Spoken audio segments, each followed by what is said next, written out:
Welcome to From Tech Developer to Real Estate Developer. Here you'll go from making ends meet behind a keyboard to living in true freedom by using real estate well. Never having to work a full-time job, report to a manager, or give your adult life to a corporation that probably doesn't care about you. We will give you everything you need for your journey: techniques, principles, real-world experience, and application, filtered through 5 key power principles from my book, People Power, Other People's Money, How to Win, Enjoy, and Reserve. Get ready to take notes. Let's jump into From Tech Developer to Real Estate Developer.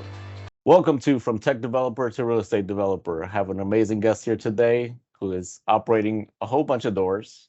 Let's go ahead and do his introduction so I could announce the ridiculous amount of doors. But this guy has also had a diverse career. He started in KFC. He was in military intelligence. He worked at a bowling alley, computer programmer. It gets more diverse, don't worry. He was in life insurance sales, real estate agent, handing out mints as a part of that. He was in the federal government. He was in all sorts of things. But as of today, he's done over 19 multifamily syndications and operates 3,984 doors. That is a nasty amount of doors, Rasool. You're a busy dude. And you just closed on 600, you said before we started. Wow.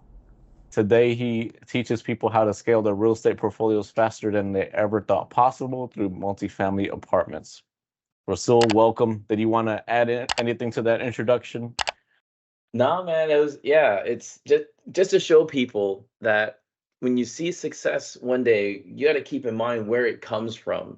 So like this lengthy, like decades long like journey for me started, back when I was working at KFC actually, and somebody came to the counter and noticed my energy, my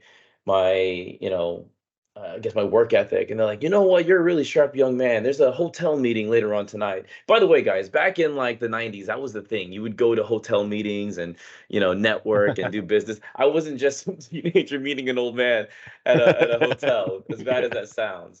But I got to see like this MLM company. I can't remember what it was called. I think it was Amway at the time, Oh, and okay. or whatever they had turned into.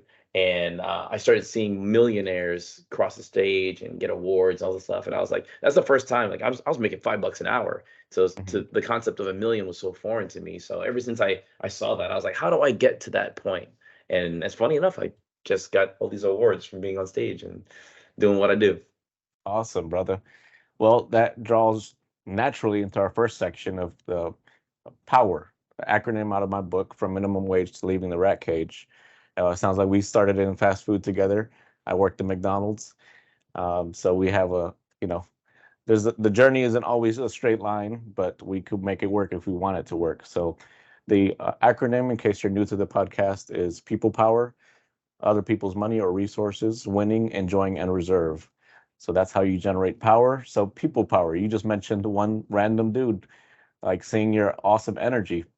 What are some other people that kind of noticed you or you got involved with directly yourself to enhance your investment journey? Yeah, absolutely, man. I want to give a lot of praise to my very first, I guess I'll call him a mentor, was Steve Hall. He was actually my sales manager when I was selling life insurance as an independent broker. And I had a really awesome week where I sold like 5 grand in one day in one sale. These people just wanted tons of insurance. I was like, okay, I don't even know what to do with this.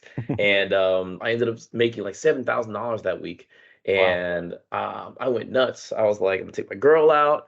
I'm gonna go buy her something nice. I'm gonna go pay off a lot of my college debt. I put like 5 grand into that just to be responsible because I had no idea about how to manage money. That's the last thing I should have put that into. Paid my rent, and then eventually after all that, I went on 3 weeks of a sales drought. I mean, no sales, and I was 100% commission at the time. So I went back to my boss and I said, Steve, can you give me an advance on my leads? I'm good for it. He's like, an advance? You're like the highest performing agent here. Where's your money at? Like, where did it go? I was like, I spent it. He's like, what? What? Show me your budget. I was like, my what? He's like, show me your budget. And in that instant, I was like, I'm a pretty smart guy, studious, military intelligence, scholarships, all that other stuff. But as far as financial literacy, no one ever sat me down and said, hey, look, this is how you budget and this is how you manage your money and this is how you track it. So Steve sat me down for like 2 hours in his office, showing me how even on a variable commission rate of income, I can still manage my money, plan for it, and make sure that I have enough for like savings, investments, and all this other stuff. And it blew my mind. I was like, oh, this is a cheat code. And from that moment on, I went from $67 in my bank account. I remember I only had 67. So I was like, I think I could fill up maybe one time out here on the road. And if I don't make a sale, I might not be able to come back. So $67 is as low as I got financially. And then from there, I was always up and to the right in the black. That's how that was the first person that I think, really put me on a track to understanding and mastering money. Nice. Yes. And along those lines, there's this great book called The Personal MBA that teaches not just budgeting principles that is great to know in terms of how to break things out, but just business in general. So I highly recommend that. One of the first principles I learned from that was a burn rate report. So as you and I both know, like these properties, as we stabilize them, we have a burn rate. It's going to go through money, especially in the first 6 to 12 months, as we are renovating units, improving them so that we could increase rents. So keep in mind those sorts of principles because they could be very useful in investment, especially when you leave your job.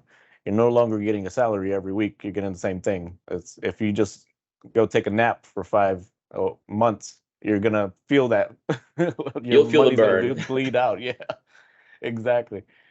So it's effort-based work, not hourly-based work anymore. So okay, that was good. People power. Did you also hire coaches or other instructors to teach you Yeah. investment stuff? 100%. So there's three main mentors. As I realized, okay, you know what? Before I got into the apartments and everything, I did do a little bit of real estate on my own. So I had a duplex here in Miami. Me and my wife, we owned it, and we were just fumbling our way through. Like we didn't know about underwritings. Like yeah, I guess we should buy this. It's turnkey, right? It's already renovated, so let's buy that and run it.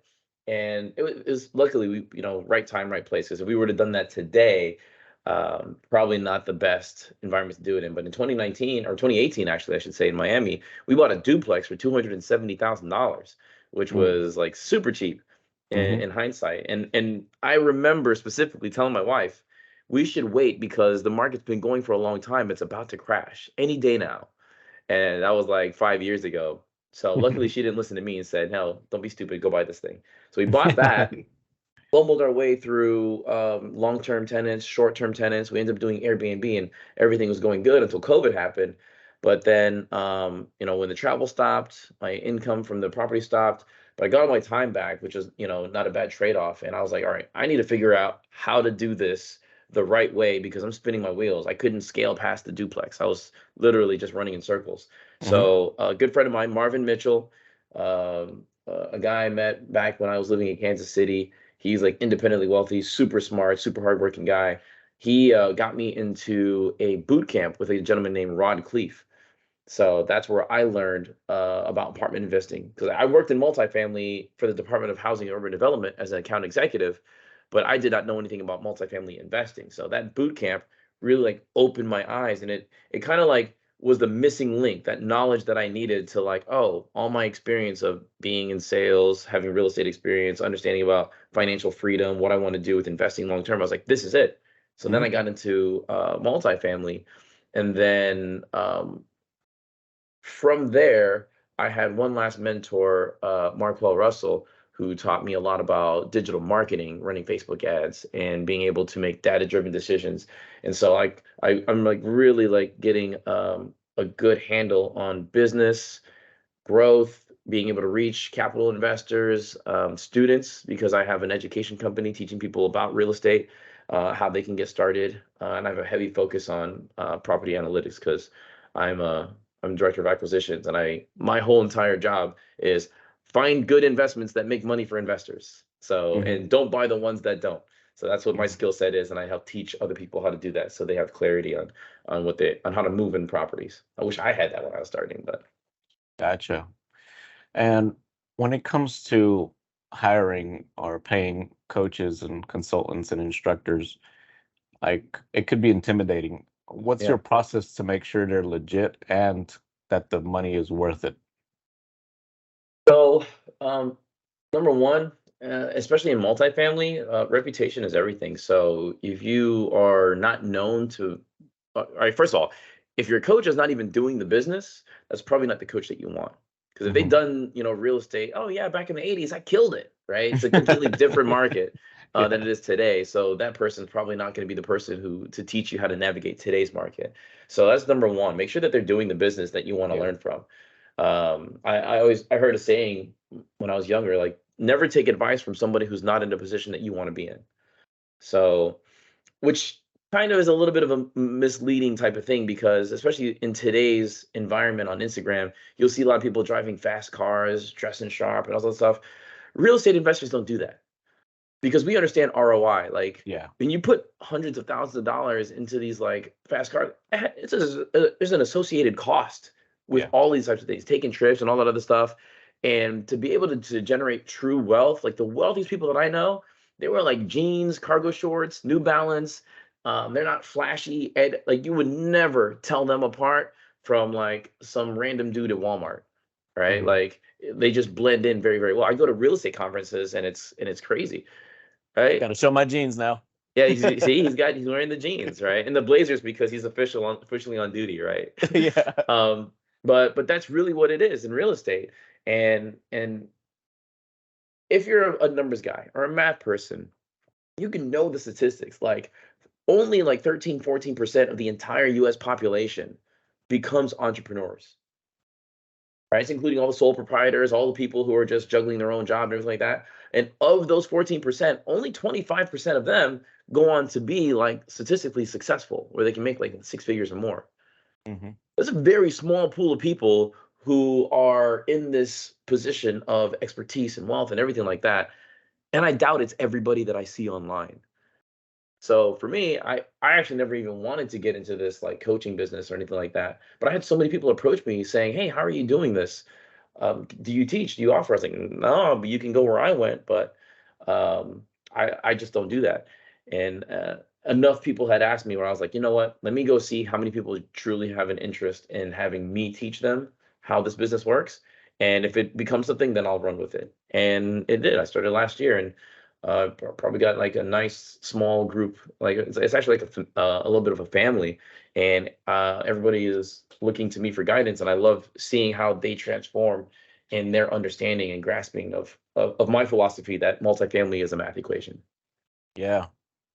What you mentioned there about the 25%, it has this repeated this thought in my brain of like, you know what, the top 10% should be the top 10% because to build and hold on to wealth is like you got to be as one coach I spoke to said, you actually to be even a billionaire, there's bodies involved.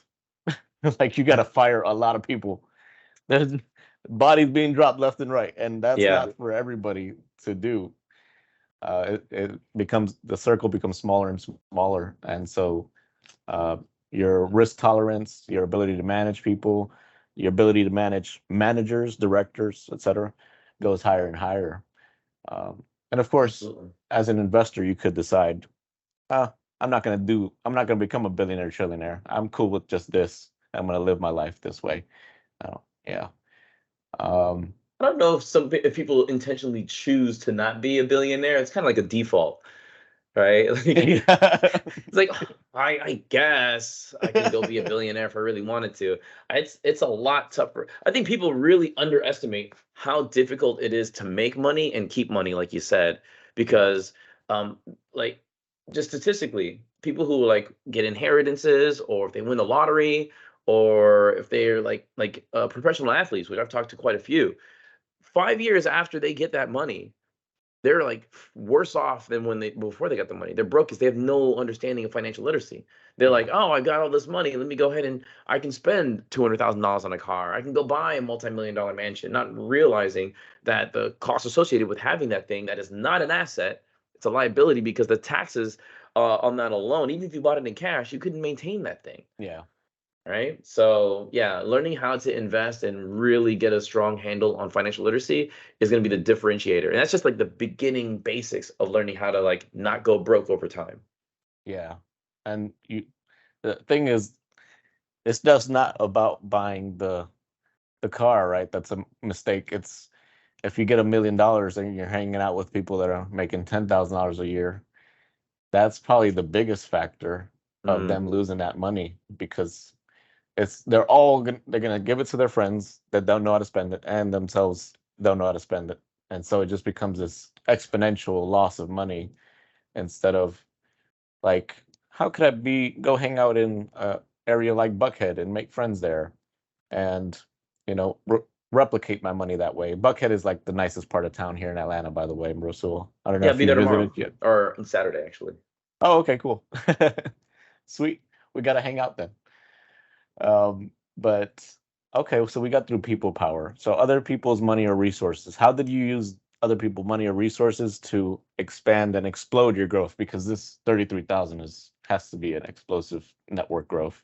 Absolutely. One of the things that I really love about commercial multifamily as opposed to residential is the fact that it's a team sport.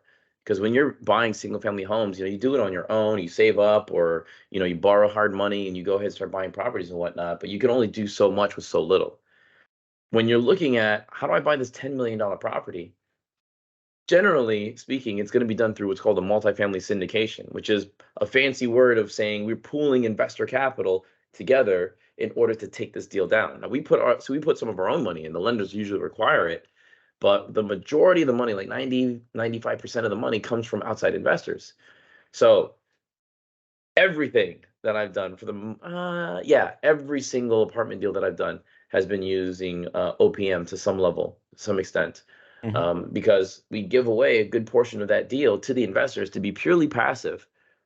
Because a lot of people who make a lot of money, some of our investors are like pilots, guys who are always on the move. They can't really take the time to run an apartment building. I've got doctors, surgeons. They work 12, 15 hours a day, and when they're done, they're not going like, all right, let me go start walking, driving for dollars, and go, looking for overgrown lawns, right? Yeah. And so these guys, they have that paradox of the golden handcuffs. They're making all the money, they have no time, which Yeah. is which is one of the things that prompted me to be like, all right, I got to figure out how do I get the money and the time and the freedom, all that other stuff. I don't feel like I have to choose. But for people in those situations where they're high earners and they have money and they're like, I don't want to just put it in the stock market. I want to diversify my assets.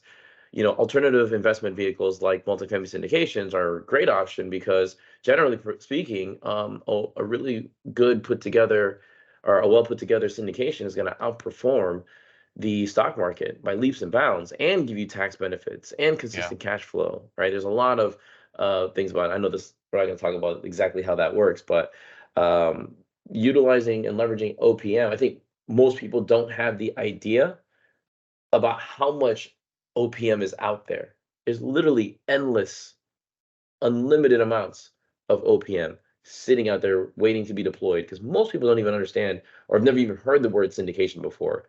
But once Hmm. they do and they ask about it, when they realize what it is, they're like, "Oh my God, absolutely, I'll put my money into that because it's a no-brainer."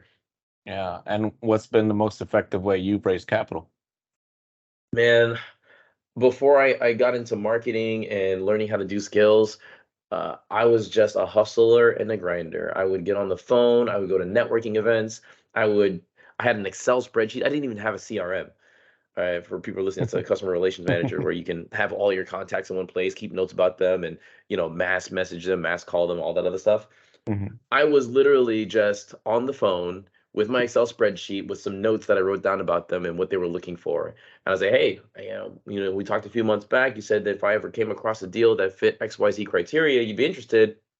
Today's that day, you know, give me $50,000. Right. Hmm. So, Yeah.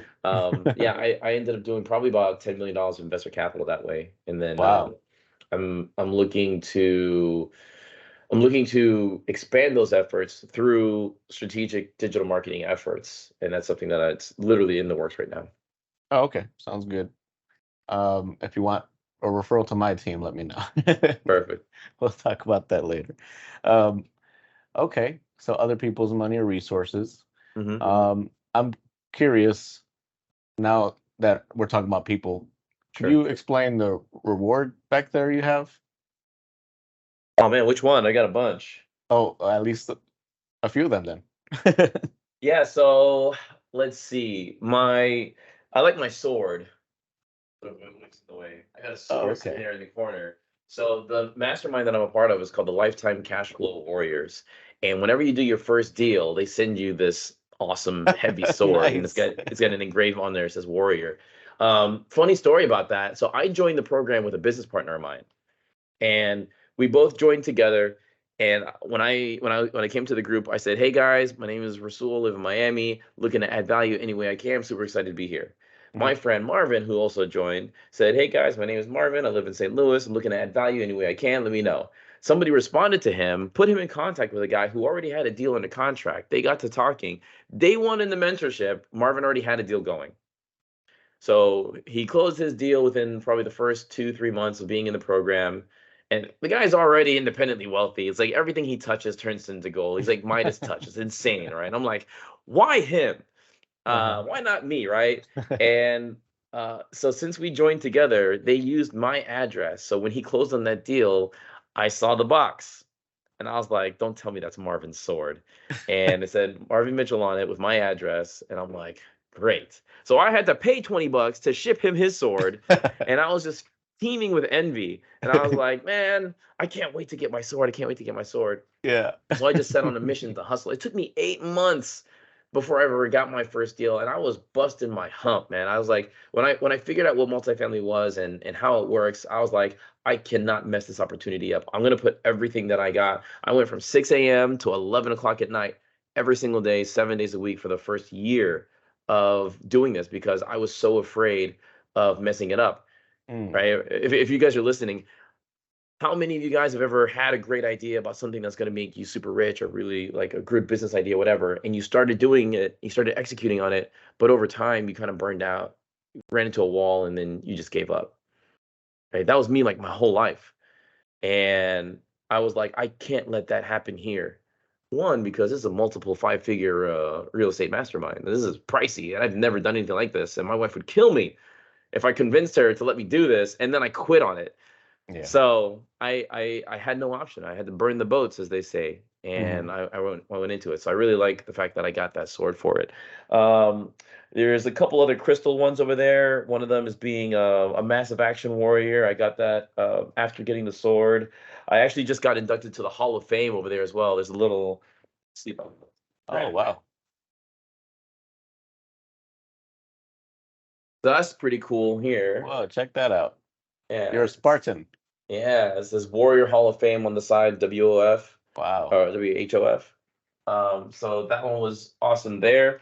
And that comes from doing philanthropic work, like being able to make an impact in society, not just make tons of money doing real estate, but how are you giving back to the community? And for me, it was through financial literacy training. So I like to go down to the university here, University of Florida International University. I've done a couple of guest lectures there, teaching about investments, real estate, multifamily syndications, and anytime they'll have me back, I always like to go there. And that's one of the biggest things that I wanted to do when I learned, because if I had somebody like me when I got out of the military, I wouldn't have blown the 40 grand that I had sitting in the bank, just drinking and partying and hanging out with my friends. It's funny you said that, right? When you have your friends who are making not that much money, you all just exponentially lose all that. Mhm. And that's exactly what happened to me. So another clue or hint or a gem for you guys is you will make the average of the 5 people you spend the most time with. Mhm. So you got to choose the people that you spend time with very, very carefully. And my circles have changed over time. Not that I don't miss my friends, or I see them every now and then, but we're not of the same mind. They're not going where I'm going. So um, they actually kind of remove themselves from my life. I stopped getting invitations to the parties and the clubs, and all those types of things, and I'm okay with it because like I can't go to the club this weekend. I'm flying to Atlanta because I'm getting an honorary doctorate from from a university up there for my work in Whoa, check multifamily. that out. Yeah. Congratulations, bro. Hey, you're welcome to come, Ivan, man. I have like 35 tickets for people to come and show up. I haven't even put the announcement yet. I'm slow stepping on that, but Okay. I'll create an event, invite you out there. All And right, we'll then rap about it. let's see.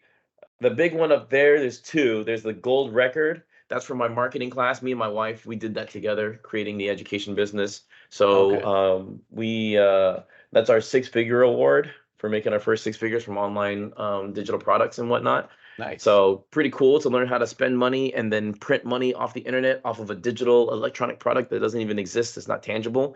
Yeah. So that's a skill I definitely wanted to have. And then in that same mastermind, only one person gets the Lonnie Robinson Award, which was their mentor. So my mentor, Markwell, and his partner, Andre Gaskin, they had a mentor and he passed away. And in order to honor him, they have this award that they give out once a year. But the only way you can get that is the peers in the mentorship have to vote for that one person to win. Oh, okay. And so it's not even like an achievement thing that you can like, oh, I did the most, so I should get it. Yeah. People just like me, I guess. So That's that awesome. one actually means a lot as well. So Yeah. One of the things people don't mention is that money won't drive you as far as other meaning. When I left my job, I was actually in a surprisingly pretty depressed state because I just pulled this identity I had for years under like a rug and I just fell on my face from that rug being pulled out. So I had to find a deeper meaning, and affordable housing multifamily did that for me because I'm able to transform other people's pain at scale into gain for people. So when it comes to redefining winning, now that we're in the third section, what does like deeper meaning winning mean to you? yeah, man.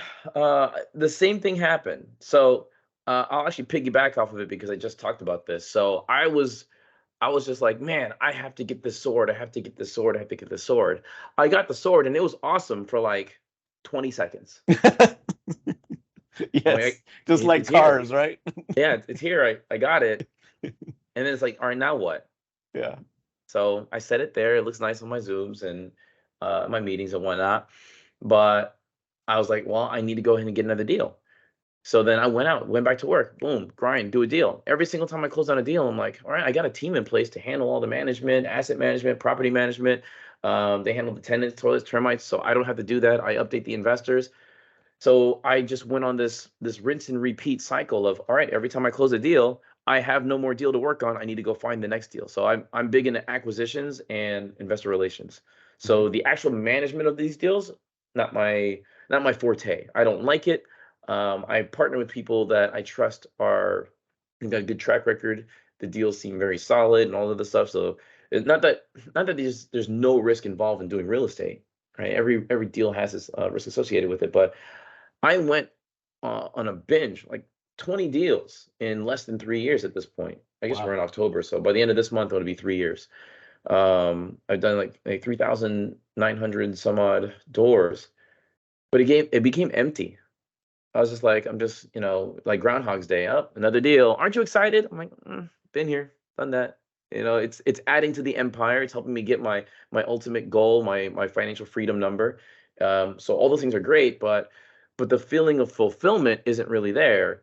And so that's when I got into educating and teaching other people and helping them. Like even if they don't get into my mentoring program, if there's some in a place where like, they're like starting from the bottom, they have no idea, they're living on like Medicaid and they have no idea. Like there's options for people through like government programs to get started in owning investment property. A lot of people don't realize that.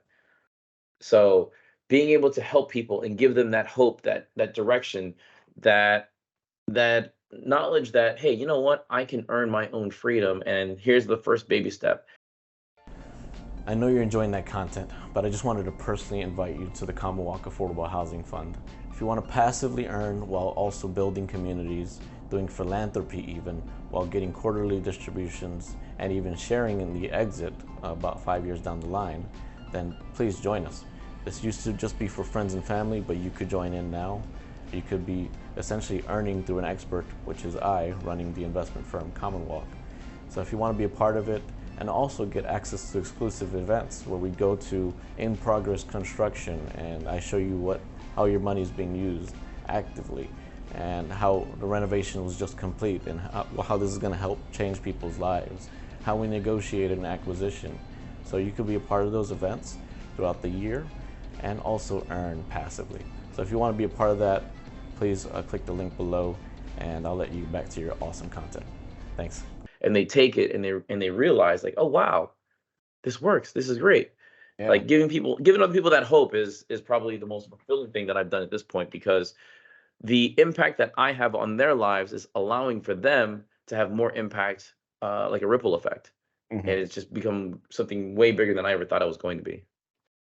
That's awesome, man. Yeah, teaching is so fulfilling. By the way, I promise I'm not crying. It's these lights are getting me. I gotta It's go buy okay. some new Zoom lights. It's an emotional story when I tell it, so Yes. I understand. Don't worry, man. Real men cry. Not me, but Amen. you. Yeah. So okay, we got through winning.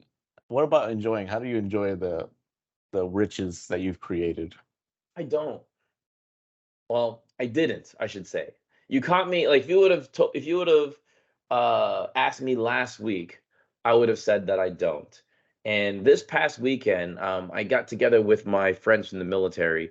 We used to do man trips once a year until COVID happened, and we haven't done it in like 3 years. Oh, okay. So this past weekend was the first time that we got together for our man trip, and I was like, you know what?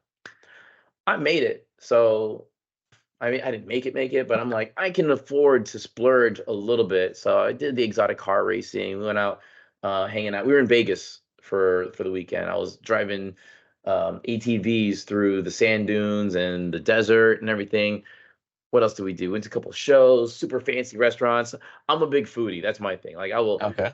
I don't like to spend money on jewelry and flashy cars and all that stuff, but food, I will go absolutely nuts over. So I just had Yeah. a great weekend, hanging out with my friends, having, building the experiences, having the memories.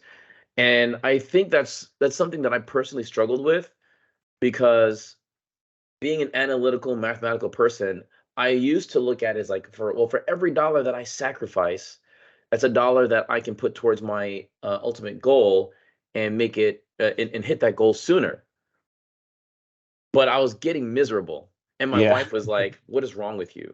Like, something is off. I don't know, you need to fix this." And so my friend said that we need to get together for another man trip. I was like, "You know what? I think this is what I need." And now in my next mastermind that I just upgraded to, one of the first things that they talk about was having quarterly getaways where you could have a reset. Like, go ahead and treat yourself. We're not doing this for the sake of just doing it and making the money and hitting your multi-million dollar targets.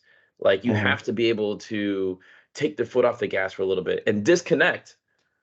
Because I was Exactly. still bad at that. Even though I was in Vegas, I still took work calls. I still, networked, did whatever I could, because it's just a hard habit to break.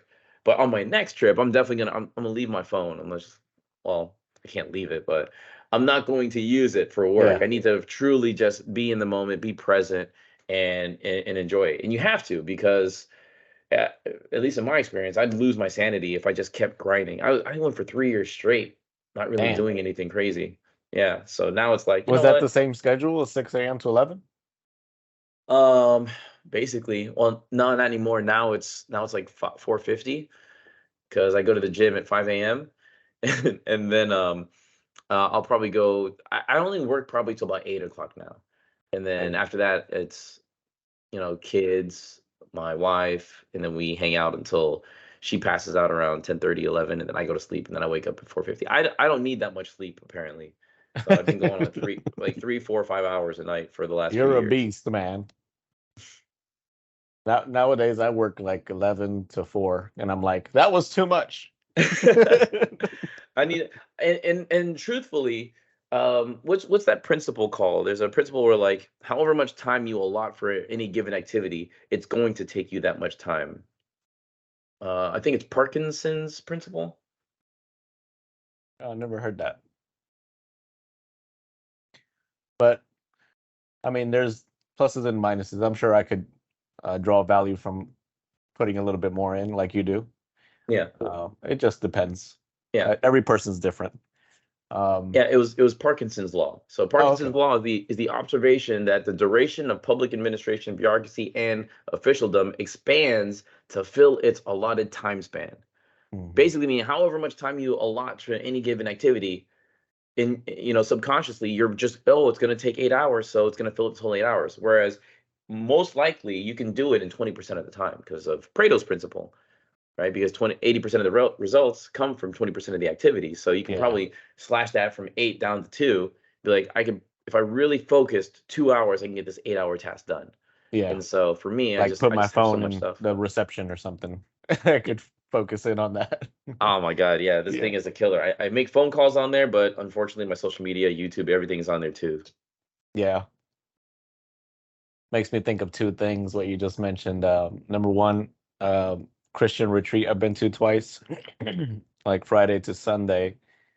And they really encourage us, hey, just leave your phone in your bag, man, the entire weekend and tell your wives that. And although it is kind of agitating, and 90% of us end up looking at our phones when we get back to the cabin, Hmm. we still get the full day Yeah. of focus, which is amazing. Um, and being able to just see how God moves in nature or in our silent time is pretty much almost impossible because of the day to day outside of that sort of equation. Yeah. It made me think of also a second thing. There's this retreat, a business retreat, where these folks go on like a 50-mile hike over a weekend, or no, an entire week.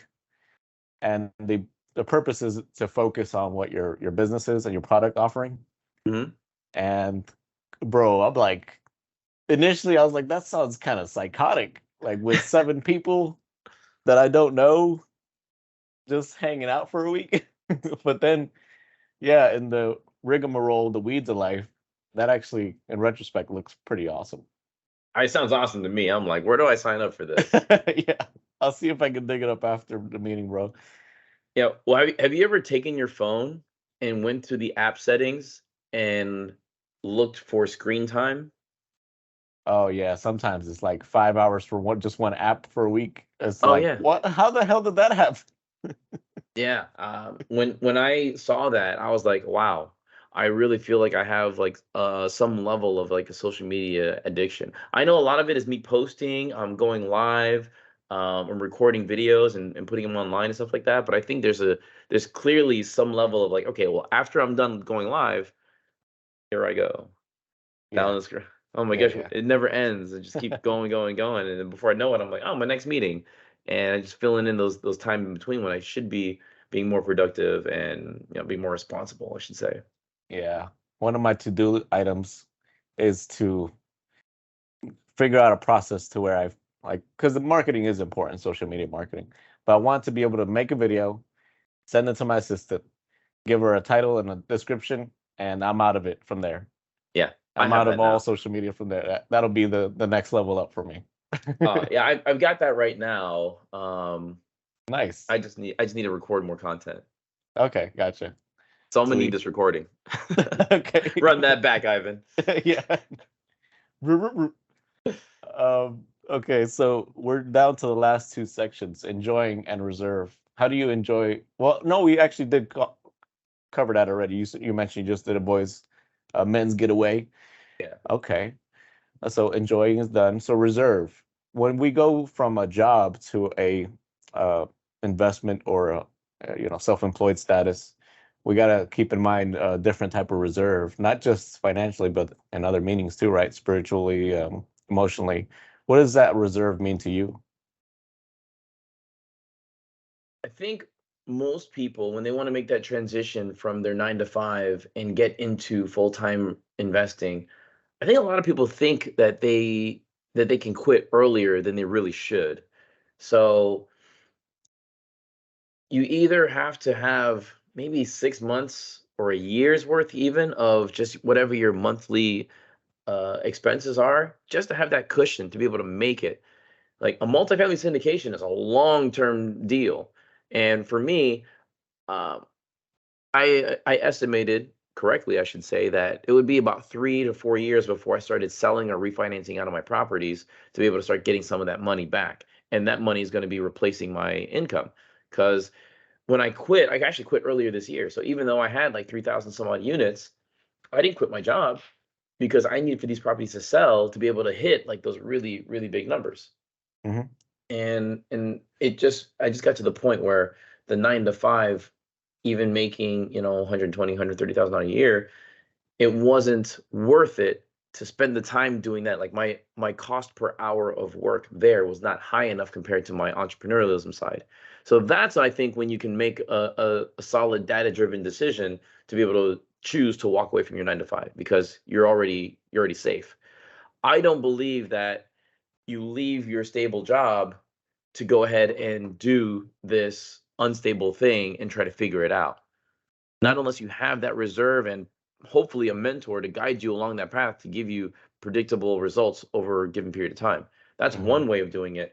The other way of doing it is if you might have to quit your job if you really want to pursue something else because you just don't have the time to do it. If you're working 12 hours a day, then well, good luck trying to squeeze in some sleep and the ability to be an entrepreneur outside of that. You might have to go take a lower paying job that has more freedom, which is what I would do. I would easily take a 40 or $50,000 a year job that was full-time remote. I'd do that in a heartbeat if I was in that position to want to jump over to an entrepreneurial route. And that's, I can just say that from being on both sides of the coin. Because when I talk to people who have no time, I'm like, you don't have any time. You have the desire, you have the financial ability to pay me to do whatever I can teach you how to do it. But how, after you pay me, what are you going to do day to day to be able to make it work? Because if you get off at 8 o'clock at night, there's no brokers who are working. Like that, you can't. There's only so much business you can do from the night hours. You have to be able to meet people during the day, have conversations, learn how to source deals, talk with sellers, talk with owners, talk with other investors. No one's going to talk to you at 8, 9, 10 o'clock at night. Respectable that you work that late, but for me, the only thing that I can do with those hours was underwriting. I'm analyzing properties because it's just me in a spreadsheet at that point. There's no human interaction, so that was reserved for during the day. So yeah, reserves is kind of tricky, and it really depends. Do you like time reserves, financial reserves, spiritual reserves? Man, I'm still working on that, to be perfectly honest. That's something that I think is incredibly important because if you don't have a strong sense of faith and belief in what you're doing to push you through, because I guarantee you guys, it's going to get hard. It's going to be difficult. You will feel like a failure for a long period of time. You will feel imposter syndrome along the way. Like, who am I to be doing this, teaching this, convincing this person to work with me? And all of these things, you just have to have the faith and belief that this is what needs to be done. And, be ethical and moral and work hard. And you don't have to worry about it. I think it's just hold on to your faith with that. So that's for me, like the time-wise finance and spiritual aspect of it. Yeah, and the even scarier part is when things don't work out. Like, what if they don't, right? Because things won't.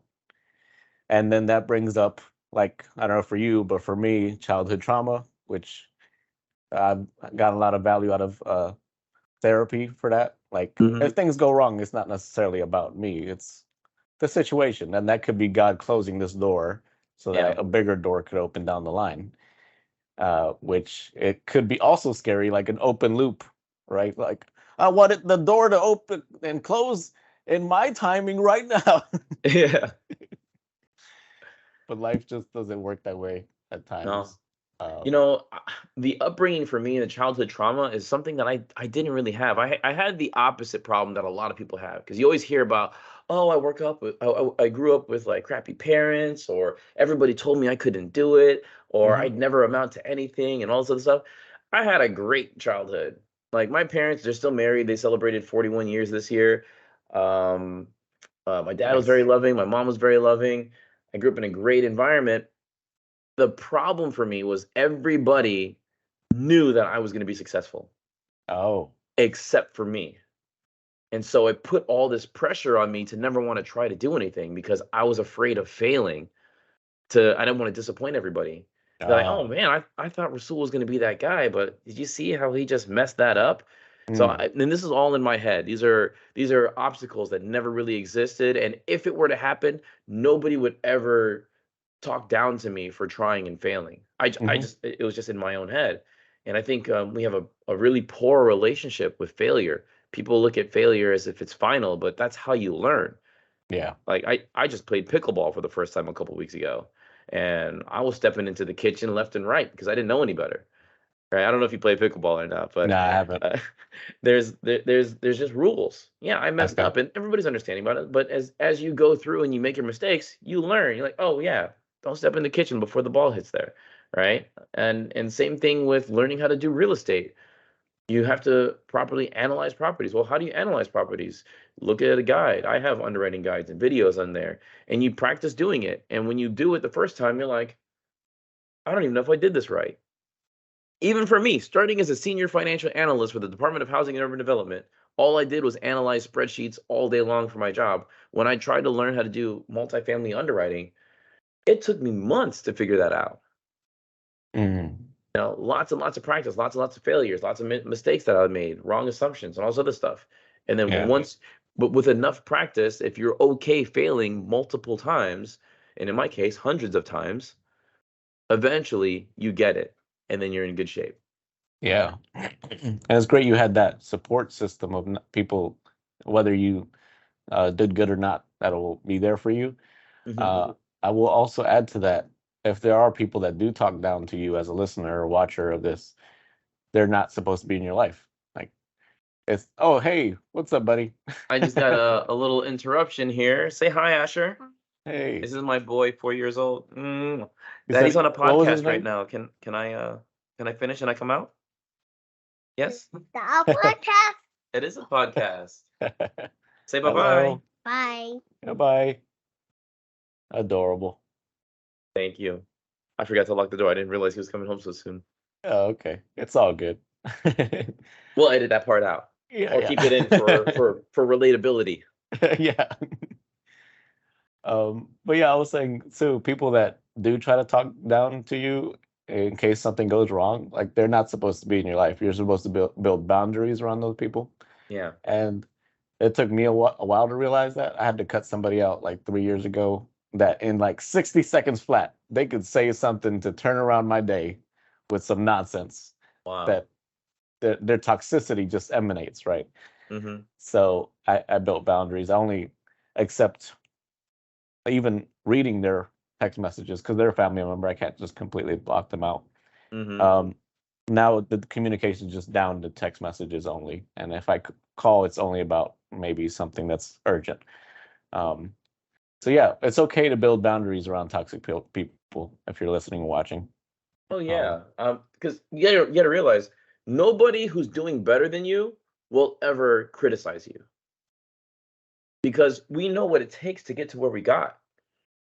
And it's hard and it's difficult and it's admirable to be on that path and be okay to make the mistakes, to admit that you need help. We get in our own way so much by thinking that we have to do it all by yourself. Like, if I didn't go and buy into a mentorship to learn how to do multifamily apartments, I'd probably still be with that same Airbnb, stressing myself out, trying to figure out how do I navigate, this really old, crappy property that I bought, and try to get myself out of it. Right? Selling that thing was the advice that I needed from somebody more experienced to show me that I was killing myself time wise with this small property when I'm trying to go after these bigger deals. Mm-hmm. And so, how many years would it take me to realize that? I don't know. Luckily for me, I sold the first year I got to the mentorship, and then I went all out into the apartment deals and made millions. And it's like, wow, like that was probably part of my buffer as well, like having knowing that I had all of this queued up to be able to sell off at some point along the road. So that gave me a little bit of additional security when I left my 9 to 5 as well. But yeah, Yeah. for the boundaries of people that are not going to be serving you, you just got to ask yourself simple questions, right? I like simple frameworks. I'm like, does this person help me get to my goals? Yes or no? Is the attitude that they have around me conducive to me being in a better mood or a worse mood? And I start being really binary like that. And if I'm like, I don't know, then the answer is no. If it's not a Mhm. definitive yes, then you have your answer. You Yeah. will know, you can tell the people that are in your corner, or at least the people that you think that are in your corner, because some people will change once you start reaching certain levels of success and their true colors start to show. Like, people do truly get Mhm. jealous and they want to kind of drag you back down. right? Oh, don't look at they'll say like I don't know what you call it. Like they'll make comments like, "Oh, look who finally decided to grace us with their presence," right? It's like I'm like, I was just working, man. Like, don't and it just really depends on how they try to make you feel. They try to like knock you down a peg. I don't know, to be more down to earth or whatever. But I'm gonna yell that at you when I'm at your honorary doctorate. you should, yeah. I'm gonna get security to escort me out. I don't think it's gonna be any security, but it'd be okay. It'd be Oh, welcome. okay, People will perfect. laugh. Thank you. I can't wait to say that out loud. Oh man, this has been awesome and fun, bro. Well, what sort of stuff are you getting involved in nowadays, and how could people get involved with you? Yeah, man, I'm still doing commercial multifamily deals. As a matter of fact, last week we closed on 248 units in San Antonio. It was a loan assumption, which is probably one of the only ways that people can actually get deals done profitably in today's high interest rate environment and really high prices. And so, yeah, if you want to get a hold of me or if you're interested in learning more about my different types of investments I have, hit me up on social media, Rasool CRE, and on Instagram or Rasool Mutawakkil. And I know it's tough if you're just listening, but Mutawakkil is Mutawakkil. And on Facebook, LinkedIn, all the other social media platforms. So it's either my full name, Rasool Mutawakkil, or at Rasool CRE on YouTube, Instagram, TikTok, on all those good things. Yeah, your website is also rasoolcre.com, right? Correct. You can get to my investment link portals, my educational courses. I have free guides for anybody who's interested in learning how this business works, where I do some, pre-recorded free training just to get you the basics of what it takes to be able to do these large commercial multifamily apartment buildings. So my website is rasoolcre.com. And yeah, man, anything I can do to be able to help out, partner, get people involved in this industry. And I think there's going to be a huge wave of opportunity that's coming up on the horizon because loans are maturing and a lot of deals are upside down. And I think people really underestimate like to what degree the opportunity is going to be there because I think people are like, oh, is it going to be like 08, 09? I think it's going to be worse, man, because there's literally like almost $2 trillion of commercial loans that are coming due over the next year or two, right? So if the loans are coming due and the lenders are like, well, you need to pay up your balloon payment on this thing. So you're just forcing the sellers to sell. And those sellers are upside down because interest rates are so high, which is driving cap rates high, which is bringing values low. Then everybody's hands are tied. It's like this Mexican standoff. So me as a buyer, I'm comfortable because I know that I only want to buy deals that are going to be cash flow positive with fixed rate debt for a long period of time. I can weather the short term. But for all these people who have to sell, man, they're in a really tough position. And it for me, I'm being a little bit opportunistic. It's going to be a lot of pain in the market, unfortunately. But yeah, you just got to be able to know how to navigate that. That's a part of the cycle. It has to happen. And Yeah. you're saving them from essentially long-term turmoil by buying the property. We're actually starting to see more foreclosures here in Atlanta by big developers. So Hmm. it could be the beginnings of what we've finally been waiting for. Yeah, man. I always tell people like for some people who are sitting on the sidelines trying to like time the market, that's not really how it works. You always have to be looking. And yeah, it might be harder to find deals right now, but if you're that person who's always active, engaging brokers and engaging other operators, and if you're known and you have a reputation of going after stuff and closing on deals the way that I am, then you're going to be first in mind when the opportunities start coming. Like, hey, Rasul's been buying when times are tough. When times get easy, man, he's probably going to want to buy way more. And so I'm going to Yeah. be getting first crack at a whole bunch of stuff. And I encourage all of my partners, my students, everybody to jump on board and learn exactly how I'm positioning myself to get in front of all of these deals. And this is why I started training people, because the more people I teach to find opportunities, the more likely they're going to want to partner with me to be able to help get them those deals done. And so it's a Yeah. win-win for everybody. We could just really clean up over the next 2 to 3 years could set you up for the rest of your life. And that's what I'm banking on.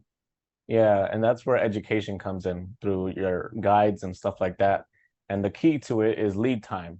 Because if we're in the midst of the rapture of investment loans going uh, defaulting, you don't want to be the guy that's trying to scurry for cash and raise capital and do the deal At that point, you want to have a relationship built up already there. So make sure to reach out to Rasool CRE through his website, rasoolcre.com, or his social media profiles. Get his guide. He's got tremendous treasure troves of information. And dude, just thank you for your time today. It's been amazing. Hey, Ivan, my pleasure, man. Thanks so much for having me on. I love what you're doing, and we got to get on a deal soon, man. For sure. Amen to that. And thank you for watching or listening to From Tech Developer to Real Estate Developer. Catch you on the next one. See you guys. Thank you for joining us on another episode of From Tech Developer to Real Estate Developer. I hope you got a lot of return on investment for your time today, and I encourage you to share it with other people so that they could also get returns with this valuable education to invest in real estate. We're also sharing this free education because we want to help people learn how to invest so that they could also create more affordable housing units. We have a great goal of creating 2.5 million affordable housing units by 2047, and free education like this is a big part of that. So by you sharing, you are a part of the equation to create those affordable housing units. So I can't wait to see the end of the road that we're going to achieve together. Have an amazing and blessed day.